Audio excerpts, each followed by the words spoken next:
আসসালামু আলাইকুম প্রিয় শিক্ষার্থীবৃন্দ, শুভ সকাল।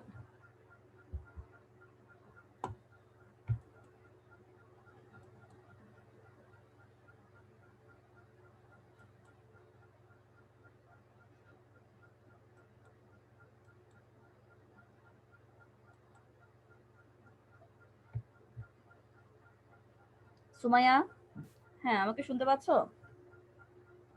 আসসালামু আলাইকুম। ওয়ালাইকুম সালাম।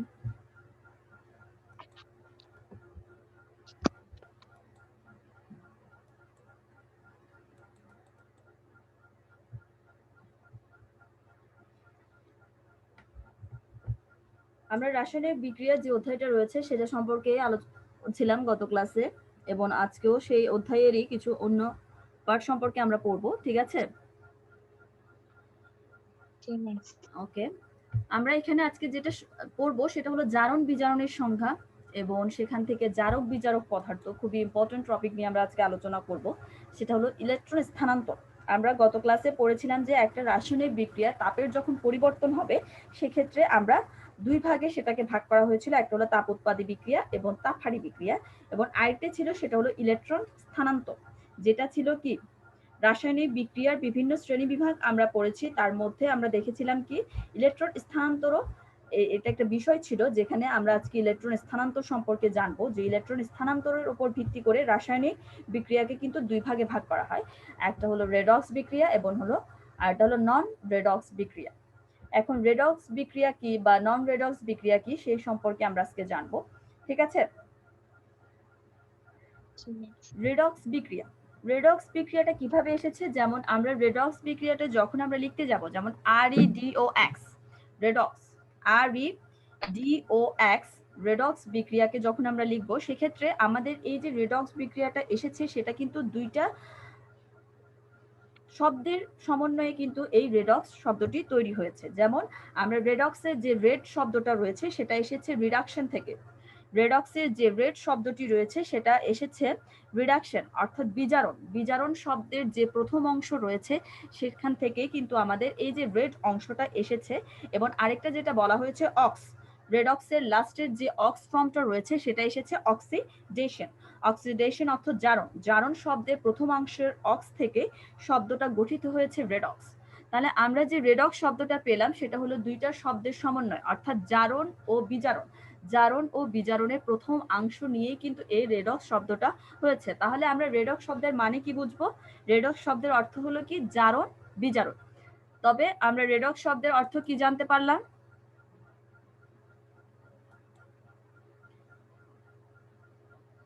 জারণ বিজারণ। হ্যাঁ সুমাইয়া, আমাকে শুনতে পাচ্ছ? বাকিরা নাফিস, ওকে। তাহলে আমরা রেডক্স শব্দের অর্থ কিভাবে জানতে পারলাম? রেডক্স শব্দের আমরা দুইটা অংশ থেকে আমরা রেডক্স শব্দটা পেয়েছি। রেডক্সের রেড শব্দটা এসেছে রিডাকশন থেকে। রিডাকশন শব্দের অর্থ হলো বিজারণ, অর্থাৎ বিজারণ অংশের প্রথম অংশ থেকে আমরা রেডটা নিয়েছি। এবং অক্সিডেশন, অক্সিডেশনের যে প্রথম অংশটা রয়েছে অক্স, সেটা সমন্বয়ে কিন্তু রেডক্স শব্দটা গঠিত হয়েছে। অর্থাৎ আমরা বলতে পারবো যে রেডক্স শব্দের অর্থ হলো জারণ বিজারণ। এই যে জারণ বিজারণ হচ্ছে, জারণ বিজারণ বিক্রিয়ায় বিক্রিয়ক সমূহের অবশ্যই কি হবে? ইলেকট্রনের আদান প্রদান ঘটবে, অর্থাৎ কেউ ইলেকট্রন কি করবে? দান করবে, আবার সেই দানকৃত ইলেকট্রন অন্য কেউ গ্রহণ করবে। অর্থাৎ জারণ বিজারণ বিক্রিয়ার ক্ষেত্রে যেটা হবে, বিক্রিয়ক সমূহ অর্থাৎ বিক্রিয়ায় যারা অংশগ্রহণ করে আমরা তাদেরকেই বলি বিক্রিয়ক। এক্ষেত্রে বিক্রিয়কগুলো তাদের ইলেকট্রন আদান প্রদানের মাধ্যমে জারণ বিজারণ বিক্রিয়া সংঘটিত করবে। এখন এক্ষেত্রে কথা হলো কে ইলেকট্রন ত্যাগ করবে বা তাকে আমরা কি বলবো, এবং যে ইলেকট্রন গ্রহণ করছে তাকে আমরা কি বলবো? সেটা কি জারণের মধ্যে পড়ছে নাকি বিজারণের মধ্যে পড়ছে সেটা আমরা দেখব। খেয়াল রাখতে হবে যে ইলেকট্রন ত্যাগ করে, যে সকল বিক্রিয়ক ইলেকট্রন ত্যাগ করে তাকে আমরা কি বলবো? জারণ বিক্রিয়া বলবো। তাকে আমরা কি বলবো? জারণ বিক্রিয়া। অর্থাৎ যে প্রক্রিয়ায় বিক্রিয়ক একটা ইলেকট্রন, এক বা একাধিক ইলেকট্রন ত্যাগ করবে তাকে আমরা বলবো জারণ বিক্রিয়া। আর যে পদার্থটা ইলেকট্রন ত্যাগ করবে সেটাকে আমরা বলবো কি? বিজারক পদার্থ। তাহলে জারণ বিক্রিয়া ও বিজারক পদার্থ এই দুইটা জিনিস একটু খেয়াল রাখবে।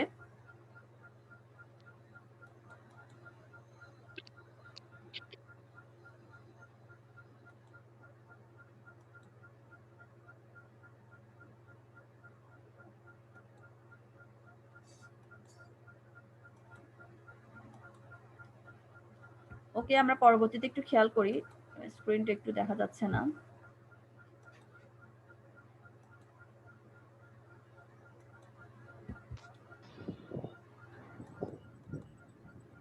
তাহলে আমরা যে বিষয়টা তোমাকে বলছিলাম যে জারণ, তাহলে আমরা জারণ কাকে বলবো? যে বিক্রিয়ক ইলেকট্রন কি করে, দান করে বা ত্যাগ করে, তাকে আমরা বলবো জারণ বিক্রিয়া। আর যে ইলেকট্রন গ্রহণ করে তাকে আমরা বলবো বিজারণ বিক্রিয়া। ঠিক আছে? যে বিক্রিয়ায় বিক্রিয়কের সাথে হাইড্রোজেন বা তড়িৎ ঋণাত্মক পরমাণু বা মূলকের সংযোজন বা অথবা অক্সিজেন বা তড়িৎ ঋণাত্মক পরমাণু মূলকের বিয়োজন ঘটবে এবং পরিশেষে সংশ্লিষ্ট মৌলের যোজনী হ্রাস পাবে, তাকে আমরা বলবো বিজারণ। তাহলে সহজ ভাষায় এটা একটু পুরাতন মতবাদ অনুসারে এখানে বিজারণের সংখ্যাটা আমরা স্ক্রিনে দেখতে পাচ্ছি, কিন্তু আমরা সহজ ভাষায় মনে রাখবো যে যে সকল বিক্রিয়ক ইলেকট্রন দান করে তাকে আমরা কি বলবো? জারণ বিক্রিয়া বলবো। তাকে আমরা কি বিক্রিয়া বলবো? জারণ বিক্রিয়া।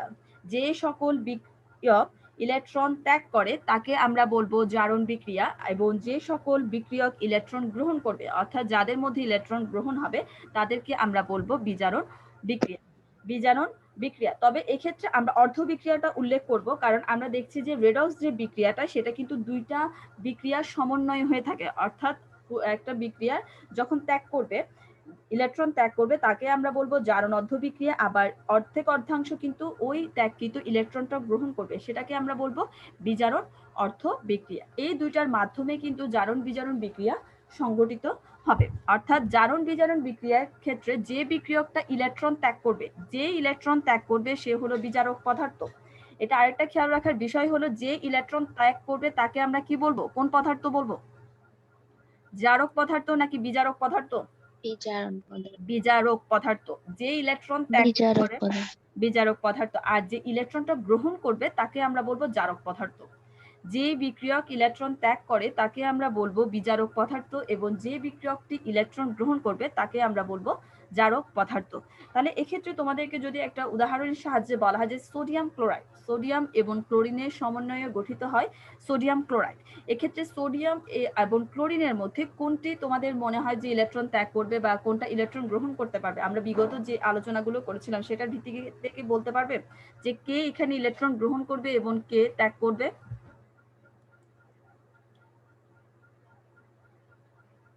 ক্লোরিন ইলেকট্রন গ্রহণ করবে। হ্যাঁ, ক্লোরিন ইলেকট্রন গ্রহণ করবে আর সোডিয়াম ইলেকট্রন ত্যাগ করবে। কারণ আমরা দেখেছিলাম কি, সোডিয়ামের ইলেকট্রন বিন্যাস যখন আমরা দেখেছিলাম, এর বহিস্থ স্তরে কি দেখেছিলাম? একটা ইলেকট্রন অতিরিক্ত ছিল। যে কিছু কিছু মৌল রয়েছে তাদের যদি অতিরিক্ত ইলেকট্রন থাকে সেক্ষেত্রে তার ত্যাগ করার একটা টেন্ডেন্সি থাকে। এক্ষেত্রে সোডিয়াম চাইলে কিন্তু, যেহেতু তার অষ্টক পূর্ণ রয়েছে, প্রথম দুইটা স্তরে সে অষ্টক পূর্ণ করে ফেলেছে, তার পরবর্তী শক্তি স্তরে একটা ইলেকট্রন অতিরিক্ত ছিল, সে সোডিয়াম চাইলে কিন্তু এই অতিরিক্ত ইলেকট্রনটা কাউকে দান করে একটা যৌগ গঠন করতে পারে। এক্ষেত্রে সোডিয়াম তার ওই অতিরিক্ত ইলেকট্রনটা ত্যাগ করে কি হবে? সে জারণ বিক্রিয়া সংঘটিত করবে। যেহেতু এখানে সোডিয়াম ইলেকট্রন ত্যাগ করবে, তাহলে সোডিয়ামকে আমরা কি বলবো? বিজারক পদার্থ বলবো। যে ইলেকট্রন ত্যাগ করে, এক্ষেত্রে এই বিক্রিয়ার ক্ষেত্রে সোডিয়াম ক্লোরাইডের ক্ষেত্রে সোডিয়াম যেহেতু ইলেকট্রন ত্যাগ করবে, সোডিয়ামকে আমরা বলবো বিজারক পদার্থ। আর অন্যদিকে ক্লোরিনের ইলেকট্রন বিন্যাসের ক্ষেত্রে আমরা দেখেছিলাম যে তার একটা ইলেকট্রনে ঘাটতি রয়েছে, তাহলে সে চাইলে কিন্তু সোডিয়াম থেকে একটা ইলেকট্রন শেয়ার করতে পারে। এক্ষেত্রে ক্লোরিন ওই ইলেকট্রনটা গ্রহণ করে সে কি করবে? বিজারণ বিক্রিয়া সংঘটিত করবে। ক্লোরিন ইলেকট্রন গ্রহণ করে কোন প্রক্রিয়া সম্পন্ন করবে?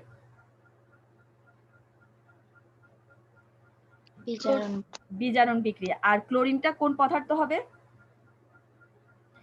সে প্রক্রিয়া যেটা হবে সেটা হলো বিজারণ প্রক্রিয়া। ক্লোরিনের ইলেকট্রন গ্রহণের যে প্রক্রিয়া সেটা বিজারণ প্রক্রিয়া, কিন্তু এক্ষেত্রে ক্লোরিনটা কি পদার্থ? যে ইলেকট্রন গ্রহণ করে, যে সকল বিক্রিয়ক ইলেকট্রন গ্রহণ করে তাদেরকে আমরা কি বলি? বিজারক পদার্থ। তাদেরকে আমরা কি বলি?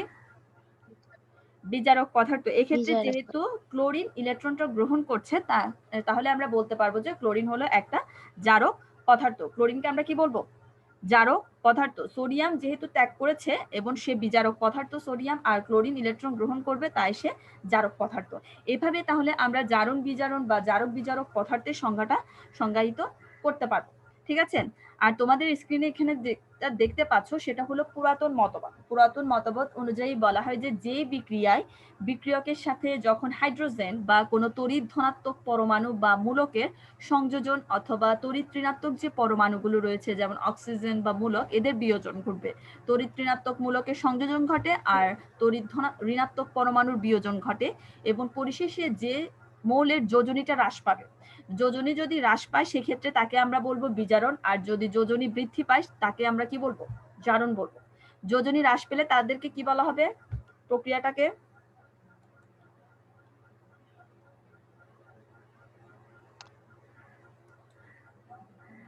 যদি হ্রাস ঘটে, অর্থাৎ আমরা দেখতে পাই যে কোনো বিক্রিয়ার ক্ষেত্রে বিক্রিয়কের সাথে যখন তড়িৎ ধনাত্মক পরমাণুর সংযোগ ঘটছে বা তড়িৎ ঋণাত্মক পরমাণু বা মূলকের বিয়োজন করছে এবং পরিশেষে দেখা যায় যে মৌলটার যোজনীটা হ্রাস পেয়েছে। হ্রাস পেলে আমরা ওই প্রক্রিয়াকে বলবো কি? বিজারণ প্রক্রিয়া। খেয়াল রাখবে, মৌলের যোজনী যদি হ্রাস পায় তাকে আমরা কি বলবো? বিজারণ বিক্রিয়া। আর যদি মৌলের যোজনী বৃদ্ধি পায়, এক্ষেত্রে যদি মৌলের যোজনী বৃদ্ধি পায় এই সকল ক্ষেত্রে, তখন আমরা ওই প্রক্রিয়াটাকে কি বলবো? জারণ বিক্রিয়া। তাহলে এই বিষয়গুলো তোমাদের একটু ভালো করে মনে রাখতে হবে। অনেক সময় অনেকেরই কি হয়ে থাকে জারণ বিজারণ মানে কোনটা ত্যাগ হবে কোনটা গ্রহণ হবে বা কে জারক পদার্থ কে বিজারক পদার্থ, এগুলো নিয়ে একটু কনফিউশন থাকে। সেক্ষেত্রে তোমাদের এই জিনিসগুলো জানা খুবই প্রয়োজন। তাহলে আমরা জারণ বিক্রিয়া কাকে বলবো দেখি বলো। জারণ বিক্রিয়া কাকে বলে?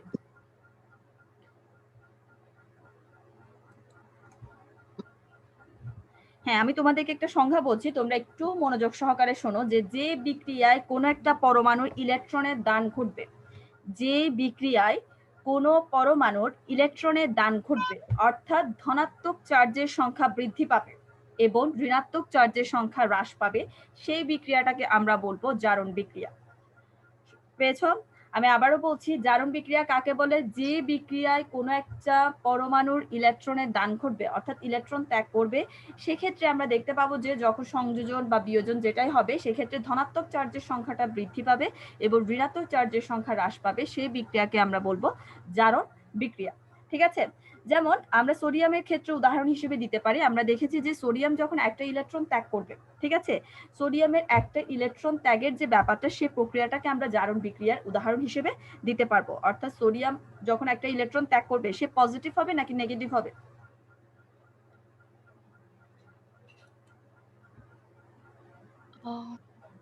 আমরা জানি কি ইলেকট্রন দান করলে কি হয়? ধনাত্মক মানে পজিটিভ। হ্যাঁ, পজিটিভ হবে। অর্থাৎ সোডিয়াম যখন তার একটা ইলেকট্রনটা দান করবে তখন সে পজিটিভ আয়ন অর্থাৎ তার ধনাত্মক চার্জের সংখ্যাটা বৃদ্ধি পাবে। তাহলে আমরা এই বিক্রিয়াটাকে কি বলতে পারবো? জারণ বিক্রিয়া বলতে পারবো। অর্থাৎ সোডিয়ামের ইলেকট্রন ত্যাগের যে প্রক্রিয়া সেটা হলো এক ধরনের জারণ বিক্রিয়া। এবং এরপরে বিজারণ বিক্রিয়ার সংখ্যাটা আমরা কিভাবে দিব? আমরা বিজারণ বিক্রিয়া বলতে কি বুঝবো?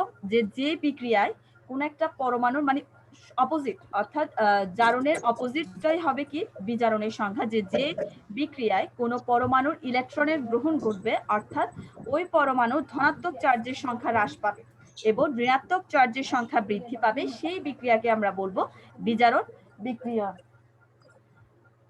অর্থাৎ তাহলে বিজারণ বিক্রিয়া কাকে বলা হবে? যে বিক্রিয়ায় কোনো পরমাণুর ইলেকট্রনের গ্রহণ ঘটবে অর্থাৎ এক্ষেত্রে ইলেকট্রনের গ্রহণ ঘটবে অর্থাৎ পরমাণুর ধনাত্মক চার্জের সংখ্যাটা হ্রাস পাবে। ওই ক্ষেত্রে যেমন আমরা জারণের ক্ষেত্রে দেখেছিলাম ধনাত্মক চার্জের সংখ্যা বৃদ্ধি পাচ্ছে, আর বিজারণের ক্ষেত্রে আমরা দেখতে পাবো যে ধনাত্মক চার্জের সংখ্যাটা হ্রাস পাবে বা ঋণাত্মক চার্জের সংখ্যাটা বৃদ্ধি পাবে, সেই যে প্রক্রিয়া এটাকে বলা হবে বিজারণ বিক্রিয়া। এবং বিজারণ বিক্রিয়ার সংজ্ঞা হিসেবে আমরা বলতে পারি ক্লোরিন। বিজারণ বিক্রিয়ার সংজ্ঞা হিসেবে আমরা ক্লোরিনের উদাহরণ দিতে পারবো। যে ক্লোরিন, যেহেতু আমরা দেখেছিলাম যে সোডিয়াম ক্লোরাইডের ক্ষেত্রে ক্লোরিন ইলেকট্রন গ্রহণ করে অর্থাৎ ক্লোরিনের ইলেকট্রন বিন্যাসে একটা ইলেকট্রনের ঘাটতি আছে, তাহলে সে তার ঘাটতিটা পূরণ করার জন্য যে কোনো মৌল থেকে ইলেকট্রন গ্রহণ করতে পারে। এক্ষেত্রে ক্লোরিন একটা ইলেকট্রন গ্রহণ করে ক্লোরাইড আয়নে পরিণত হতে পারে। এক্ষেত্রে ক্লোরিন একটা ইলেকট্রন গ্রহণ করে ক্লোরাইড আয়নে পরিণত হতে পারে। এক্ষেত্রে যেহেতু বলছি যে ইলেকট্রনের গ্রহণ ঘটে যে বিক্রিয়াতে, সেই বিক্রিয়াকে আমরা বলি বিজারণ বিক্রিয়া। তাহলে ক্লোরিনের যে একটা ইলেকট্রন গ্রহণের মাধ্যমে যে প্রক্রিয়াটা সম্পন্ন করবে সেটাকে আমরা বলবো বিজারণ বিক্রিয়া। ঠিক আছে। হ্যাঁ, তোমাদের কাছে তাহলে জারণ এবং বিজারণ বিক্রিয়ার সংখ্যাটা ক্লিয়ার হয়েছে? ওকে, তাহলে আমাকে একটু বলতে পারবে জারণ বিক্রিয়া কাকে বলে? যে বিক্রিয়া কোনো পরমাণুর ইলেকট্রন দান ঘটে এবং পরমাণু ধনাত্মক চার্জের সংখ্যা বৃদ্ধি পায়, ঋণাত্মক চার্জের সংখ্যা হ্রাস পায়, তাকে হচ্ছে জারণ বিক্রিয়া। হ্যাঁ, জারণ বিক্রিয়া বলে। এবং আমরা চাইলে সোডিয়ামের যে বিক্রিয়াটা রয়েছে সেটা ইলেকট্রন ত্যাগ দেখাতে পারবো, অর্থাৎ সোডিয়াম 0 থেকে, অর্থাৎ তার যে ইলেকট্রন যখন একটা দিয়ে দিবে সোডিয়াম তখন শূন্য হয়ে যাবে, অর্থাৎ একটা ইলেকট্রন দান করে সোডিয়াম প্লাস সোডিয়াম আয়নে পরিণত হবে একটা ইলেকট্রন ত্যাগ করে, সেটা হলো জারণ বিক্রিয়ার উদাহরণ হিসেবে আমরা দেখাতে পারবো। এরপর বিজারণ বিক্রিয়া কাকে বলে? বিক্রিয়ায় কোনো পরমাণুর ইলেকট্রন গ্রহণ ঘটে, অর্থাৎ ওই পরমাণু ধনাত্মক চার্জের সংখ্যা হ্রাস পাবে আর ঋণাত্মক চার্জের সংখ্যা বৃদ্ধি পাবে, সেই বিক্রিয়াকে বিজারণ বিক্রিয়া।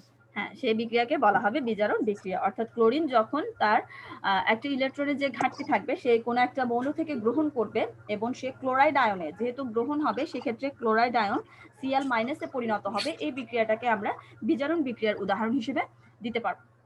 এর পরবর্তীতে দেখো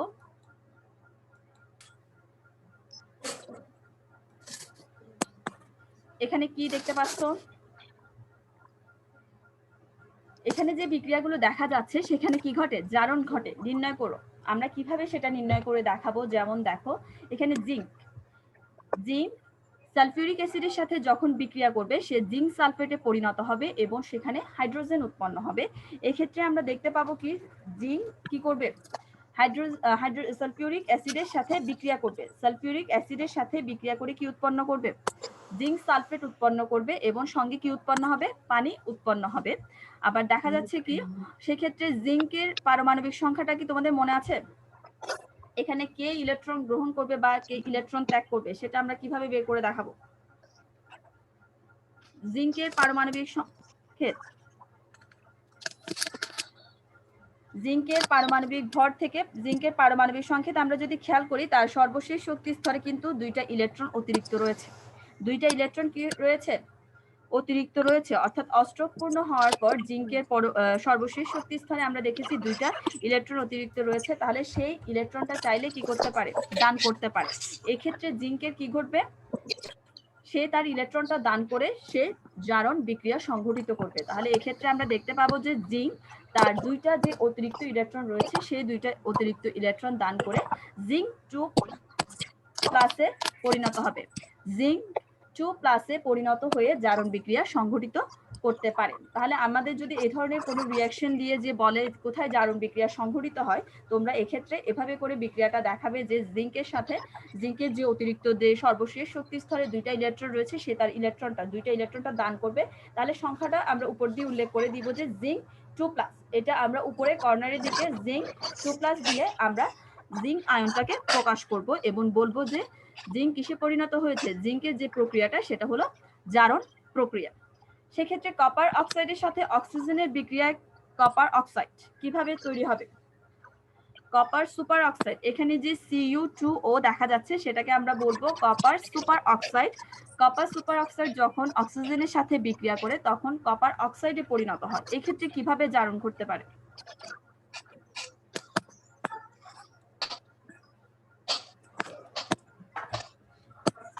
ওই পাশ থেকে সাউন্ড আসতেছে।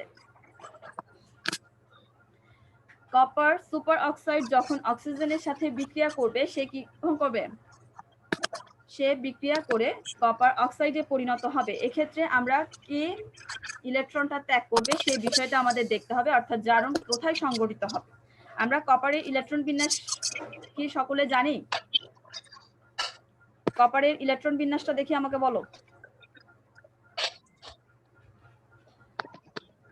সর্বশেষ শক্তি স্তরে কপারের কয়টি ইলেকট্রন থাকে?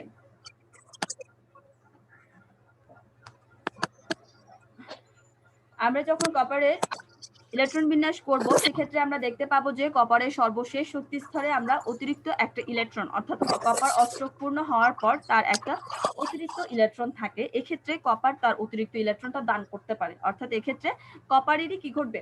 জারণ বিক্রিয়া সংঘটিত হবে, অর্থাৎ কপার একটা ইলেকট্রন দান করে কপার প্লাসে পরিণত হবে।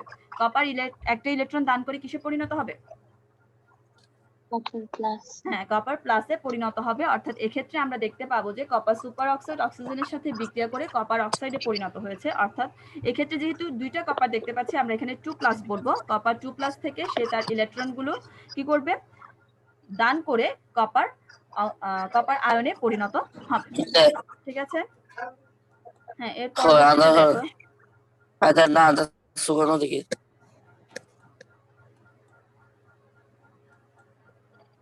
এরপরে এখানে আরো কিছু বিক্রিয়া দেখতে পাচ্ছ। এখানে আমরা আরো কি দেখতে পাচ্ছি, কিছু বিক্রিয়া স্ক্রিনে আমরা দেখতে পাচ্ছি যে কিছু বিক্রিয়া লিখে আছে, যেমন এখানে FeCl3।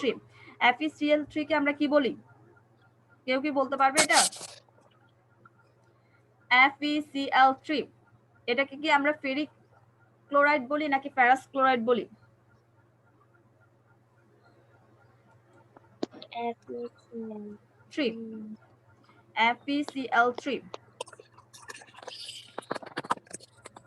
Ferric ferric chloride. Good, হ্যাঁ ফেরিক ক্লোরাইড। FeCl3 টা হলো ফেরিক ক্লোরাইড। ফেরিক ক্লোরাইড যখন হাইড্রোজেনের সাথে বিক্রিয়া করে সে তখন কিসে পরিণত হয়, ফেরাস ক্লোরাইডে পরিণত হয়। এক্ষেত্রে সে ইলেকট্রন কি করে, ইলেকট্রন গ্রহণ করে। এক্ষেত্রে ইলেকট্রন গ্রহণ করে বিধায় সেখানে কি হয়, বিজারণ ঘটে। আমরা জানি যে সকল বিক্রিয়ক ইলেকট্রন গ্রহণ করবে সেক্ষেত্রে বিজারণ বিক্রিয়া সংঘটিত হবে। অর্থাৎ কপার ফেরিক ক্লোরাইডটা যখন ইলেকট্রন গ্রহণ করবে তখন সে ফেরাস ক্লোরাইডে পরিণত হবে এবং সেক্ষেত্রে বিজারণ বিক্রিয়া সংঘটিত হবে। এর পরবর্তীতে দেখা যাচ্ছে যে কপার সালফাইড আয়রনের সাথে বিক্রিয়া করে কি উৎপন্ন করে, কপার এবং ফেরাস সালফেট উৎপন্ন করে। কপার সালফেট আয়রনের সাথে বিক্রিয়া করে কি কি উৎপন্ন করে,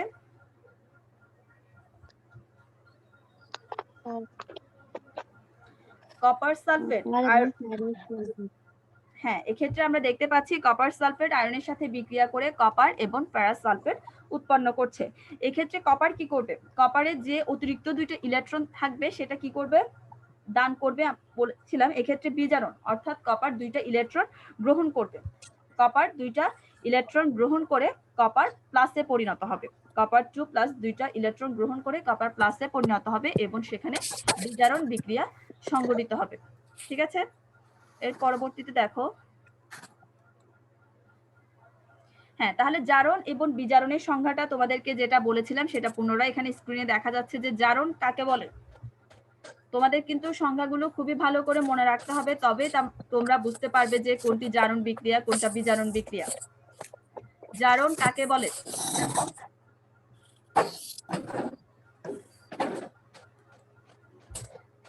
কার ওপাশ থেকে সাউন্ড আসতেছে একটু করো। জারণ কাকে বলে? হ্যাঁ সুমাইয়া তুমি বলো, জারণ কাকে বলে? হ্যাঁ রায়হান তুমি কি আমাকে শুনতে পাচ্ছ? হ্যাঁ বলো, জারণ কাকে বলে? যে বিক্রিয়া কোনো পরমাণু যে একাধিক ইলেকট্রনের কি অপসারণ ধনাত্মক চার্জ বেড়ে যায় তাকে জারণ বলে। হ্যাঁ জারণ বলে। আমরা বলেছিলাম যে বিক্রিয়ায় পরমাণু মূলক আয়ন একটা বা এর একাধিক ইলেকট্রন ত্যাগ করে বা অপসারণ করে, ত্যাগ বা অপসারণ হলে সেক্ষেত্রে ধনাত্মক চার্জের সংখ্যা বেড়ে যাবে এবং ঋণাত্মক চার্জের সংখ্যা কমে যাবে, সেক্ষেত্রে আমরা তাকে বলবো জারণ। ঠিক আছে? এরপর বিজারণ কাকে বলে? যে বিক্রিয়া কোনো পরমাণু বা আয়ন ইলেকট্রন গ্রহণ করার ফলে তার ঋণাত্মক চার্জ বেড়ে যায় তাকে বিজারণ। হ্যাঁ তাকে বিজারণ বলে। পরমাণু বা মূলক, বাকিরা মন দিয়ে শোনো যে বিজারণ কাকে বলবো, যে বিক্রিয়ায় আমরা দেখতে পাবো পরমাণু।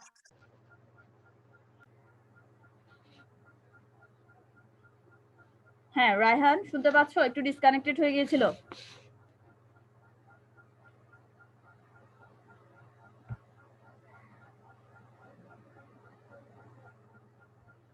হ্যাঁ আমাকে কি শুনতে পাচ্ছ তোমরা?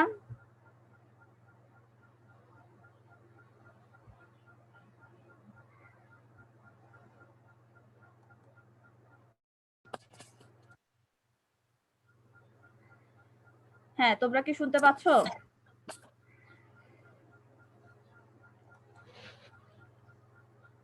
Yes, yes. ওকে, তাহলে আমরা যে বিষয়টা নিয়ে আলোচনা করছিলাম, জারণ এবং বিজারণ কাকে বলে।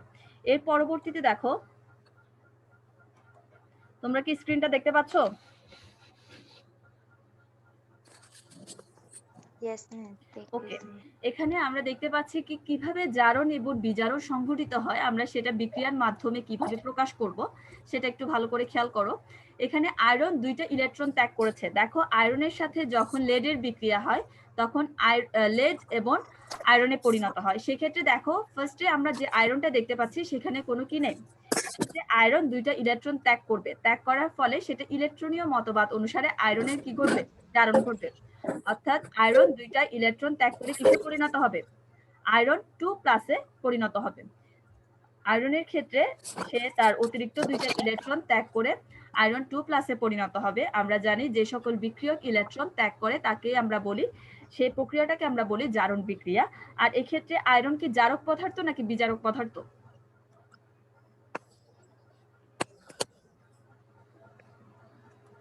ইলেকট্রন ত্যাগ করে কি জারক পদার্থ নাকি বিজারক পদার্থ? মিস জারক হবে, প্রক্রিয়াটা হবে জারণ। ঠিক আছে, আয়রন দুইটা ইলেকট্রন যখন ত্যাগ করবে সেটা কিন্তু ইলেকট্রনীয় মতবাদ অনুসারে আয়রনের জারণ ঘটবে। আর এক্ষেত্রে আয়রনটা যেহেতু ইলেকট্রন ত্যাগ করছে সে হবে বিজারক পদার্থ। যে ইলেকট্রন ত্যাগ করে তাকে আমরা কি বলবো, বিজারক পদার্থ। এটা তোমরা একটু নোট করে রাখো যে যে ইলেকট্রন ত্যাগ করবে তা সেই প্রক্রিয়াকে আমরা বলবো জারণ বিক্রিয়া, এবং যে বিক্রিয়ক ইলেকট্রন ত্যাগ করবে তাকে আমরা বলবো বিজারক পদার্থ। আর এই ক্ষেত্রে আয়রনের ত্যাগকৃত ইলেকট্রনটা কে গ্রহণ করবে, লেড। আমরা দেখছি লেডের যে সংকেত পিবি, সে যখন দুইটা ইলেকট্রন গ্রহণ করবে সেক্ষেত্রে ইলেকট্রনীয় মতবাদ অনুসারে লেডের কি ঘটবে, বিজারণ ঘটবে। অর্থাৎ আয়রনের ত্যাগকৃত ইলেকট্রনটা গ্রহণ করবে লেড, সে কারণে আমরা লেডের বিজারণ দেখতে পাবো। এবং এখানে লেড হবে জারক পদার্থ। লেড কি পদার্থ হবে,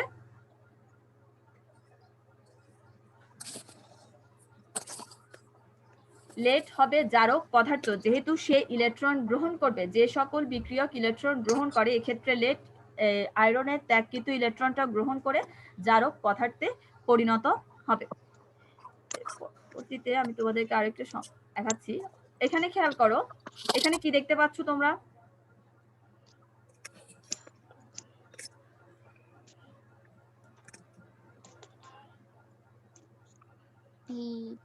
হ্যাঁ, Br2 অর্থাৎ ব্রোমিন হাইড্রোজেনের সাথে বিক্রিয়া করে কি উৎপন্ন করে, হাইড্রোজেন ব্রোমাইড।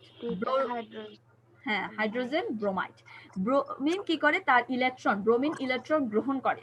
যে ইলেকট্রন গ্রহণ করে আমরা তাদেরকে কি বলি, জারক পদার্থ বলি। এক্ষেত্রে ব্রোমিন কি করবে, হাইড্রোজেন তার ইলেকট্রনগুলো কি করতে পারে, চাইলে ত্যাগ করতে পারে, মানে ইলেকট্রন শেয়ার করে সে একটা যৌগের সাথে যৌগ গঠন করতে পারে। এক্ষেত্রে ব্রোমিন ইলেকট্রন যদি গ্রহণ করে সে কি হবে, জারক পদার্থ হবে। যার কারণে আমরা ব্রোমিনকে কি দ্বারা প্রকাশ করব, নেগেটিভ চার্জ দ্বারা, অর্থাৎ ব্রোমাইড আয়নে পরিণত হবে। ব্রোমিন ইলেকট্রন গ্রহণ করে ব্রোমাইড আয়নে পরিণত হবে এবং হাইড্রোজেন ইলেকট্রন ত্যাগ করবে। হাইড্রোজেন ইলেকট্রন কি করবে, দান করবে। ইলেকট্রন দান করে সে প্রোটনে পরিণত হবে। হাইড্রোজেন ইলেকট্রন দান করে প্রোটনে পরিণত হবে এবং আমরা হাইড্রোজেনকে বলবো কি পদার্থ, বিজারক পদার্থ। যেহেতু সে ইলেকট্রন, এখানে হয়তো গ্রহণ এসেছে, এটা গ্রহণ হবে না, সেটা হবে দান করে। হাইড্রোজেন ইলেকট্রন দান করে, সেক্ষেত্রে আমরা হাইড্রোজেনকে বলবো একটা কি পদার্থ, বিজারক পদার্থ। তাহলে তোমাদের কাছে কি এই বিষয়টা ক্লিয়ার হয়েছে যে ইলেকট্রন যে দান করে আমরা তাকে কি পদার্থ বলবো, যে গ্রহণ করে তাকে কি বলবো, মনে থাকবে তোমাদের? হ্যাঁ, ইলেকট্রন যে ত্যাগ করবে তাকে আমরা কোন পদার্থ বলবো, বিজারক পদার্থ। যে ত্যাগ করবে তাকে আমরা বলবো বিজারক পদার্থ, আর যে গ্রহণ করবে জারক পদার্থ। এর পরবর্তীতে দেখো, এখানে আমরা আরো কিছু বিক্রিয়া দেখতে পাচ্ছি। তোমাদের কাছে কিছু বিক্রিয়া দেখানো হয়েছিল, হয়তো বা স্ক্রিনে হয়নি, এখন দেখানো হচ্ছে। জিঙ্কের কি করেছিলাম আমরা, তার সর্বশেষ শক্তি স্তরের ইলেকট্রনটা কি করতে পারে, দান করতে পারে। জিঙ্ক চাইলে তার সর্বশেষ শক্তি স্তরের ইলেকট্রনটা কি করতে পারে, দান করতে পারে। তখন জিঙ্ক কিসে পরিণত হবে, যখন দুইটা ইলেকট্রন সে ত্যাগ করবে সে Zn2+ পরিণত হবে। কিসে পরিণত হবে, Zn2+, অর্থাৎ জিঙ্ক যখন তার দুইটা ইলেকট্রন সর্বশেষ শক্তি স্তরের দুইটা ইলেকট্রন ত্যাগ করবে তখন জিঙ্কের কি ঘটবে? জারণ ঘটবে। অর্থাৎ Zn যখন Zn2+ এ পরিণত হবে সেক্ষেত্রে আমরা দেখতে পাবো যে জিঙ্কের জারণ ঘটে। এবং যখন আয়রন কি করবে? সেই ত্যাগকৃত ইলেকট্রনটা চাইলে গ্রহণ করতে পারে। যেহেতু ইলেকট্রনের ঘাটতি থাকে আয়রনের ক্ষেত্রে, সর্বশেষ শক্তি স্তরে আমরা দেখতে পাবো যে ইলেকট্রনের ঘাটতি রয়েছে, সেক্ষেত্রে আয়রন জিঙ্কের সেই ত্যাগকৃত ইলেকট্রনটা গ্রহণ করে আয়রনে পরিণত হতে পারে। আয়রন 2+ যখন দুইটা ইলেকট্রন গ্রহণ করবে সেক্ষেত্রে শুধুমাত্র সে কিসে পরিণত হবে? আয়রনে পরিণত হবে। অর্থাৎ এক্ষেত্রে আয়রনে বিজারণ ঘটবে। তাহলে আমরা বলতে পারছি যে একই বিক্রিয়ায় জারণের পাশাপাশি বিজারণ ঘটবে। যে কোনো একটা বিক্রিয়ার ক্ষেত্রে যখন আমরা একটা বিক্রিয়া দেখতে যাব তখন দেখব কি জারণের পাশাপাশি বিজারণ ঘটতেও দেখা যায়। জারণ ছাড়া কখনো কি সম্ভব নয়? বিজারণ সম্ভব নয়। যদি সেখানে জারণ বিক্রিয়া না হয় সেখানে বিজারণ বিক্রিয়া হওয়াটাও সম্ভব নয়। তাহলে আমরা বলতে পারবো যে জারণ বিজারণ একসাথে ঘটে বা যুগপৎ ঘটনা। জারণ বিজারণ কি ধরনের ঘটনা? হ্যাঁ বলো। হ্যাঁ রায়হান বলো।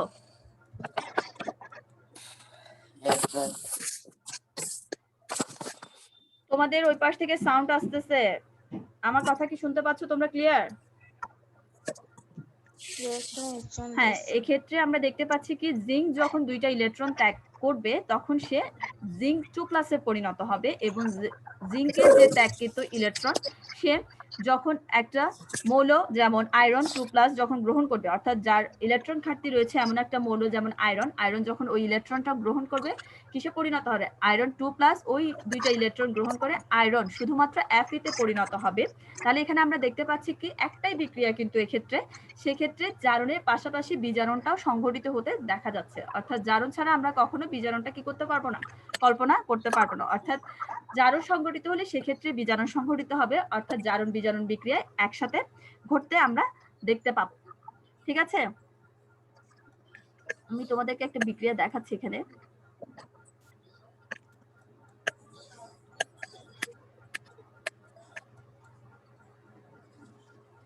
হ্যাঁ, তাহলে তোমাদের কাছে কি বিষয়টা ক্লিয়ার হয়েছে কিভাবে জারণ বিজারণ বিক্রিয়া সংঘটিত হবে? হ্যাঁ, আমরা এখানে দেখতে পাচ্ছি কি জিঙ্কের সাথে যখন জিঙ্কের সাথে ফেরাস সালফেটের যে বিক্রিয়া, আমরা এখানে অর্ধ বিক্রিয়াটা দেখানো হয়েছে। জিঙ্কের সাথে কিসের বিক্রিয়া? Ferrous sulphate FeSO4, zinc plus FeSO4 যখন ফেরাস সালফেট জিঙ্কের সাথে বিক্রিয়া করবে তখন এই ধরনের বিক্রিয়াটা সংঘটিত হবে যে জিঙ্ক ইলেকট্রন ত্যাগ করে জারণ অর্ধ বিক্রিয়া সংঘটিত করবে এবং আয়রন সে ত্যাগকৃত ইলেকট্রনটা গ্রহণ করে আয়রনে পরিণত হয়ে জারণ বিজারণ বিক্রিয়া একসাথে সংঘটিত করবে। তাহলে আমরা বলতে পারবো যে জারণ বিজারণ একটা কি ধরনের ঘটনা? জারণ বিজারণ হলো একটি যুগপৎ ঘটনা।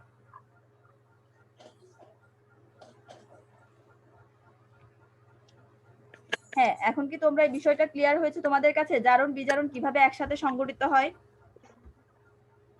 Yes ma'am. ওকে, তাহলে আমাদের কাছে মোটে এই বিষয়গুলো, তাহলে আমরা কি বলতে পারবো যে ইলেকট্রন গ্রহণ করে জারণ বিক্রিয়া এবং বিজারণ বিক্রিয়া কাকে বলে? দেখে আমি তোমাদেরকে বারবার এই বিষয়গুলোর উপর জোর দিচ্ছি এ কারণে যে তোমাদের অনেক সময় কোনটা কি হবে, কে ত্যাগ করবে কে গ্রহণ করবে বা কার, আমরা মনে রাখবো কি যার অতিরিক্ত ইলেকট্রন আছে সে সবসময় কি হবে? ইলেকট্রন ত্যাগ করতে চাইবে। যার অতিরিক্ত ইলেকট্রন থাকবে সে তার ইলেকট্রনটা দান করে একটা স্থিতিশীল অবস্থায় আসতে চাইবে, অর্থাৎ নিষ্ক্রিয় গ্যাস তার কাছাকাছি যে নিষ্ক্রিয় গ্যাসগুলো রয়েছে তার ইলেকট্রন বিন্যাস অর্জন করার চেষ্টা করবে। আবার যার ঘাটতি থাকবে সে ইলেকট্রন গ্রহণ করার চেষ্টা করবে। এই যে ত্যাগ করছে এবং যে গ্রহণ করছে তাদের মধ্যে যে বিক্রিয়াগুলো সংঘটিত হয় আমরা আজকে সেগুলোর নতুন একটা নাম জানতে পারলাম, সেটা হলো জারণ বিজারণ। অর্থাৎ যে ইলেকট্রন ত্যাগ করবে, যে বিক্রিয়ায় আমরা দেখতে পাবো কোনো মৌল ইলেকট্রন ত্যাগ করেছে সেই বিক্রিয়াটাকে আমরা বলবো জারণ বিক্রিয়া। আর যে বিক্রিয়ায় দেখতে পাবো কোনো একটা মৌল ইলেকট্রন গ্রহণ করেছে তাকে আমরা কি বলবো? বিজারণ বিক্রিয়া। ঠিক আছে, এরপরে জারণ বিজারণ বিক্রিয়া এবং যে ইলেকট্রনটা ত্যাগ করবে তাকে আমরা বলবো কি পদার্থ? যে ইলেকট্রন ত্যাগ করবে অর্থাৎ অপোজিট, আমরা জারণ বিজারণের অপোজিট কিন্তু আবার জারক বিজারক পদার্থ। যে ইলেকট্রন ত্যাগ করবে আমরা তাকে কি পদার্থ বলবো? জারক পদার্থ। আর যে ইলেকট্রন গ্রহণ করবে তাকে আমরা কি বলবো? বিজারক পদার্থ। ঠিক আছে, ওকে, তাহলে তোমাদের এখানের মধ্যে আর কোনো কোয়েশ্চেন আছে? জারণ বিজারণ এমন কোনো আছে যে তোমরা ওখানে বুঝতে পারোনি? মিস নাই। হ্যাঁ, বাকিরা সকলে পারবে? বুঝতে পেরেছো যে জারণ বিজারণ নিয়ে আর কোনো কোয়েশ্চেন তোমাদের মনে আছে? তোমরা জারণ বিজারণের সংজ্ঞাগুলো আমাকে আজকে নোট করে দিবে, ঠিক আছে? আজকে তোমাদের হোমওয়ার্ক হলো জারণ বিজারণ কাকে বলে এবং জারক বিজারক পদার্থ কাকে বলে, দুইটার সংজ্ঞায় আমাকে তোমরা লিখে দিবে। জারণ বিজারণ এবং জারক বিজারক পদার্থ, দুইটা বিক্রিয়া, জারণ বিজারণ বিক্রিয়া এবং জারক বিজারক পদার্থ কাকে বলে একটা করে উদাহরণ সেখানে দিবে, ঠিক আছে? আচ্ছা ওকে, তাহলে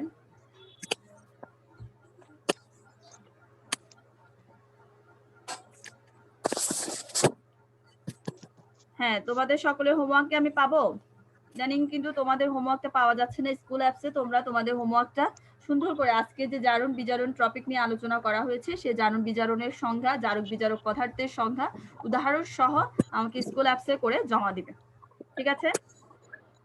ওকে, তাহলে আজকে তোমাদের ক্লাস আমরা এখানে সমাপ্ত করলাম। সকলে ভালো থেকো, সুস্থ থেকো, আল্লাহ হাফেজ। ওকে।